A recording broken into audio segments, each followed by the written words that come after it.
Hola, estimados alumnos de cuarto medio, estimados apoderados también que estén participando de la actividad.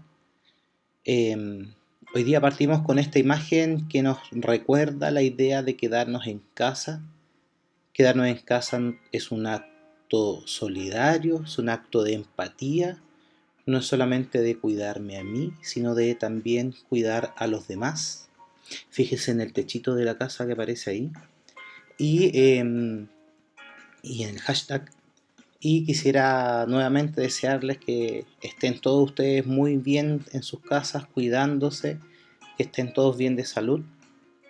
Y este video tiene una particularidad muy especial en la cual yo pude agregar algunas dudas que ustedes ya me habían mandado en sus avances, los cuales están bastante buenos, tengo que decirlo. Así que estoy muy orgulloso de ustedes.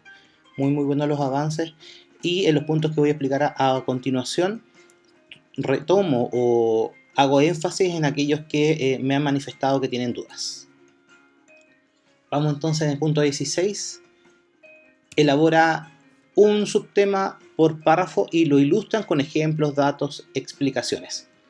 Aquí hay que explicar, en primer lugar, de dónde viene la lógica de esto de los párrafos y de los subtemas. Tenemos la lógica del tema y el subtema, ¿cierto? Y aquí aparece nuestras técnicas, ¿ya? El tema y subtema corresponden a las mismas ideas de síntesis y análisis y corresponden a la misma idea de idea principal e idea secundaria. Entonces el tema sería la idea principal, el subtema la idea secundaria. Y se aplica cuando nosotros hacemos comprensión de lectura en los conceptos de síntesis y análisis. Le muestro un ejemplo. Dice acá, párrafo 1, el cine de Hayao Miyazaki. De eso estoy hablando yo en el párrafo 1. Si yo tuviera que decir cuál es el tema, sería ese. Si tuviera que hacer la síntesis, sería esa. Si fuera la idea principal, esa sería. No sé si esa es la lógica. Y el subtema sería biografía del autor, para saber de quién estamos hablando, y la relación con su obra cinematográfica. ¿Se dan cuenta que aquí el tema y el subtema están estrechamente vinculados? Yo estoy desarrollando una idea y para profundizar en esa idea hago el subtema. Pasamos al párrafo 2. El tema son las características de la obra de Hayao Miyazaki. Y el subtema sería análisis de obras icónicas de este autor, por ejemplo, Mi vecino Totoro. Les pregunto yo a ustedes, si yo hubiese analizado a Mi vecino Totoro en el primer párrafo, lo que hubiese hecho es enredar al receptor. No hubiese entendido que este libro tiene que, esta película tiene que ver con la biografía del autor, que hay algunos elementos que están ahí y eso ayuda a interpretar y a comprender mejor la obra. En eso consiste el concepto de tema y subtema. Tratan de no enredar al receptor. El que escribe lee dos veces, acuérdense, ¿ya? Y, por ejemplo, cuando esté haciendo esto, recuerda agregar algún dato, alguna explicación, etc. Ya en este caso yo agregué como una película, una posible explicación de película. Viene ahora el siguiente punto, 17. Relaciona los recursos cinematográficos aplicados como montaje, enfoque, tipos de toma. Esos recursos se relacionan con el contenido y el punto de vista del director. Acá voy a ser súper claro, como no estuvimos en clases, no pudimos aprender muchos conceptos del cine. Nosotros leímos unas críticas de cine en el colegio, pero no alcanzamos a confirmar que ustedes conocieran este tipo de conceptos. Yo voy a explicar algunos, los más básicos, y no se pretende que ustedes lo expliquen de manera profunda en la crítica porque obviamente no los vimos. Por lo tanto acá solamente con que usted mencione que la obra tiene como alguna característica, como alguna oscuridad, que tiene como planos amplios, que hay secuencias de acciones, por ejemplo. Si habla como de ese tipo de cosas, los puntos los va a tener igual, así que no se compliquen. Sin embargo, quisiera explicarle dos conceptos clave acá, el de montaje. ¿Ya? El montaje es cómo yo pude armar la película, cómo armé la secuencia de la película, ¿ya? Por lo tanto, las películas muchas veces no son lineales o a veces se enfocan en un puro detalle.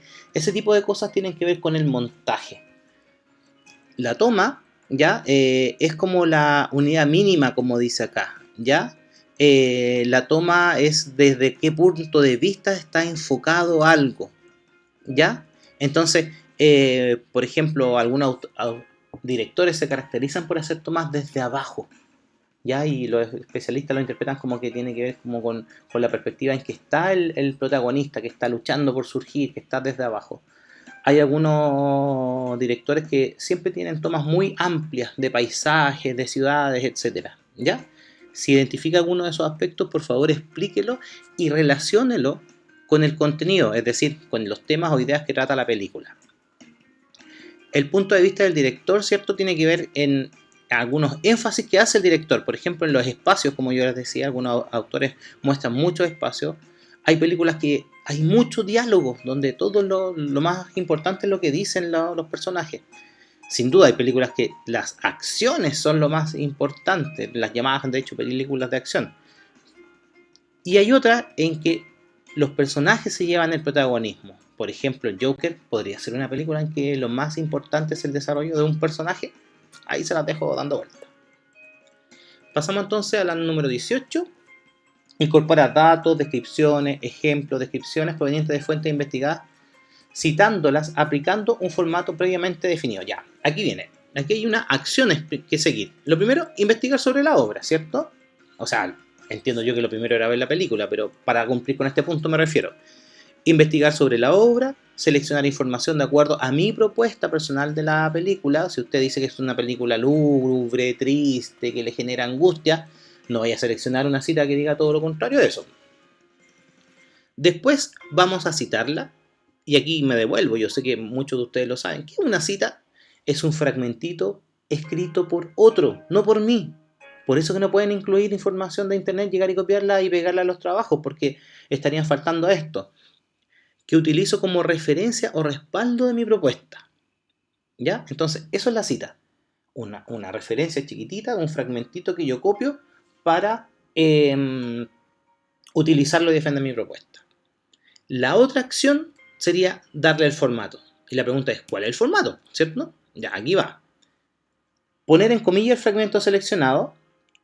Cuando yo cierro las comillas, pongo un paréntesis, el autor, una coma y la página de donde lo tomé.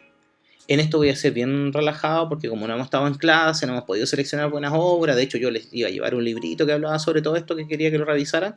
No se pudo. Por lo tanto, si no tiene cómo tomar la página o si no puede encontrar el autor, póngale ahí, no sé, sin autor, no le puede encontrar la página, hágalo. Total, con que ustedes reconozcan que tomaron cosas de internet y que la están ocupando en su trabajo y que no es un trabajo entero copiado y pegado, ¿cierto? Está todo bien. Pasamos entonces al concepto que yo sabía que iba a generar dudas, por eso que está acá. Yo había planificado explicar esto muy poquitito, pero dadas las consultas que me hicieron y dados los avances que he leído, esto es lo que está como más débil. Primero, que es una ideología, una definición súper sencilla de diccionario. Conjunto de ideas, de ahí el nombre, ¿cierto?, que caracterizan a una persona, a una escuela. ¿Cuál será la ideología en Royan? A una colectividad, a un movimiento cultural, a un movimiento religioso, a un movimiento político. Siempre se utiliza más en política, ideologías de derecha, ideologías de izquierda, pero esto se puede aplicar a todo. Incluso ustedes mismos podrían tener alguna ideología personal. Fíjese abajo, dice la idea marxista, la ideología que caracterizaba el movimiento dadaísta, el nuevo régimen vio la necesidad de crear una cultura afín a su ideología. Eso es una ideología, un conjunto de ideas que marcan una forma de pensar. Y como en el punto 20 nos pide que resumamos esto, ahí vamos a profundizar con los ejemplos. Vamos entonces al punto 20. ¿Qué es una ideología? Lo habíamos explicado recién, ¿cierto? Y hablábamos que eran conjunto de ideas, ¿cierto?, que caracterizan, etc. Fíjese bien el ejemplo que aparece acá. La película Okja, que la vimos el año pasado, no sé si usted se acuerda, la de ese como chanchito experimental, así como que... una película muy triste. Ya, perdón. Tiene una clara tendencia al ecologismo. Incluso podría promover el veganismo al plantear una referencia a los animales como seres sintientes. No sé si existe la palabra sintiente, pero la he leído tantas veces que ya estoy convenciéndome. ¿Cuál sería la frase nominal? Okja es una película pro veganismo, pro ecologismo. Ahí yo sinteticé la ideología. ¿Se entiende? Si no lo entiende, repita 40 veces este mismo fragmento, y si aún así no lo entiende, me escribe por favor y me pregunta, profe, ¿está bien este fragmento que yo redacté como ideología? No hay problema con eso. Y aquí viene una reflexión, yo sé que a muchos les interesaba la película Joker, estaban pegados con esto. Joker es una película con espíritu anarquista. ¿Qué tendríamos que hacer? Investigar sobre el anarquismo, saber lo que es el anarquismo, tomar citas sobre el anarquismo para reforzar esa propuesta que yo tal vez haría. Fíjese bien entonces, seguimos. Ahora vamos a la 21. Seguimos respecto al tema de lo que es una ideología y aquí le explico, hay una pequeña secuencia. Esta secuencia es la siguiente. Identifica la ideología, opina sobre ello. El punto 19. Sintetiza la ideología en el punto 20. Y ahora empezamos a argumentar por qué esta obra pertenece a esa ideología. Yo algo les había adelantado en el ejemplo anterior. La película Okja tiene una clara tendencia al ecologismo, incluso podría promover el veganismo al plantear, y aquí está el argumento, al plantear una referencia a los animales como seres sintientes. Muestra también la realidad de los llamados mataderos en la secuencia final. Ese también es un argumento a lo anterior, no lo puse en negrita porque quería hacer énfasis en el anterior. ¿Se entiende? Entonces yo tengo la frase nominal, Okja es una película pro ecologismo veganismo, y les dejo de nuevo la pregunta del Joker. ¿Es anarquista? ¿Qué argumentos tendríamos para decir que es anarquista? ¿Qué muestra el Joker para ser anarquista? Y así con cualquiera de las otras películas que ustedes hayan elegido. Después escoge un episodio de la película y profundiza su análisis y argumentos en él. Esto es tan simple como entender que un episodio es una parte concreta de la película. Fíjese que represente la postura y que no respalde cualquier otra cosa. Entonces, si yo estoy diciendo que Okja es una película pro veganismo, no voy a seleccionar el primer fragmento donde voy a hablar, no sé, de la manipulación genética. Son temas que, claro, se pueden vincular, pero no tan directamente.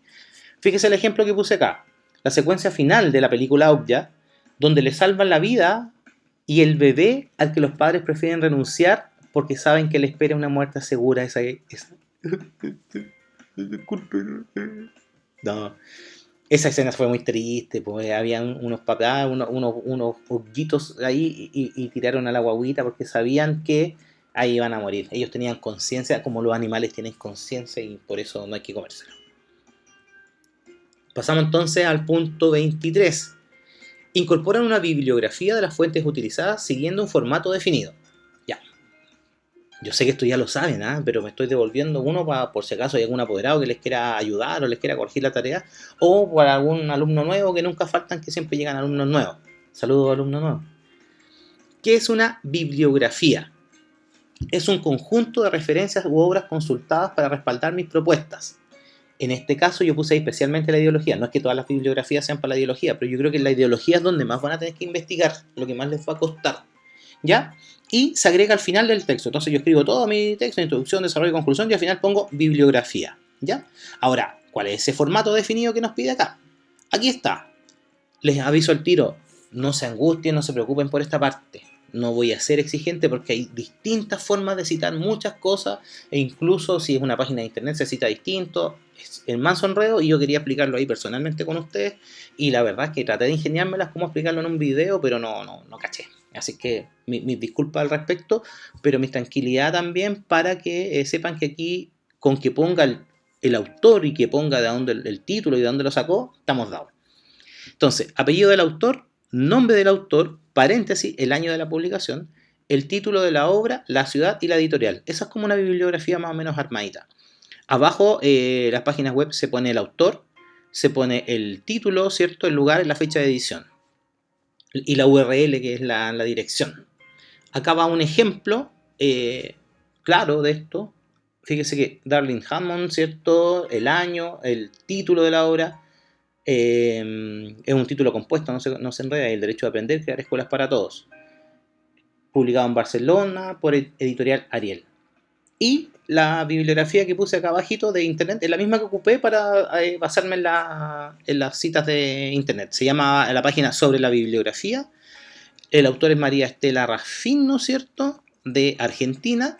y para concepto D, que así se llamaba como la página, y disponible en, y ahí está la dirección, y puse la fecha en que fue consultada, porque si no, hay que poner la fecha, porque las páginas van cambiando. Eso es todo. Espero que este video de verdad les ayude a avanzar en su trabajo. Mándenme avances para yo ayudarles. Mándenme consultas específicas. Profe, redacté este párrafo, ¿está bien? Cosas así. Ya la idea es simular lo máximo posible, estar en las clases y yo poderles ayudar ahí. Y para finalizar, yo sé que ustedes conocen ya a Sancho, ya conocen a Darwin, y les voy a dejar a mi amigo William Shakespeare. Él se llama Shakespeare, aunque dicen que no se llama así, pero se llama William Shakespeare. Y él es un perrito, llegó a la casa hace poco, recogido también, y él es muy tierno y amoroso. Y él aquí dice que está viendo lo genial que están haciendo la tarea de lenguaje, así que tienen que hacer una buena tarea de lenguaje, si no, no solamente se van a ganar un 1, sino que además le van a romper el corazón a este perrito que ya tanto ha sufrido en su vida. Nos vemos, que estén muy bien, saludos a su familia, espero verlos pronto.